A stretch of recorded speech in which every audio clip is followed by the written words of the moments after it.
এ হচ্ছে আজকের আমাদের সাজ। আপু আসছে মুরাদনগর থেকে, না?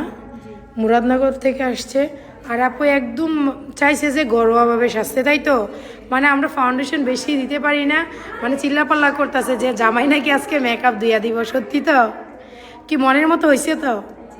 আসলে সবাই আনিসা সাজঘর আসতে পারে না। ইনশাল্লাহ একটু চোখটি নিচের দিকে করো। একদম সিম্পল, মনে করবেন যে ঘরে সাজছে, তাই তো? এই যে দেখেন আমাদের এখানে একটু লাইটিংয়ের সমস্যা, তারপরও মার্শাল্লাহ অনেক সুন্দর হয়েছে ওভারঅল। আপু আপু তুমি যাও, তুমি যাও, তুমি যাও। আরেকটা পার্টি সাজছে ওর বোন। এই যে দেখেন ওর বোনের আই লুকটাও মার্শাল্লাহ দুইজনকে অনেক ভালো লাগতেছে। দুইজনে একই ড্রেস পরছে। ও হচ্ছে পার্টি লুক দিছে। একটু চোখটি নিচের দিকে করো। দুইজনের আই লুকই সেম টু সেম, কিন্তু হচ্ছে দুইজনের ড্রেসে একটু কালার ম্যাচিং ম্যাচিং, বুঝছেন? এটা একটু লাইট, এটা একটু ডিপ, এতটুকু। অনেক পছন্দ হয়েছে তো? মনের মতো হয়েছে? সত্যি আসবা তো? ওকে, সবাই চলে আসবেন আমাদের স্পেশাল, মানে তাদের স্পেশাল দিনে আমাদের কাছে সাজতে আসবেন। আমরা সুন্দর করেই সাজাই দেব নাকি?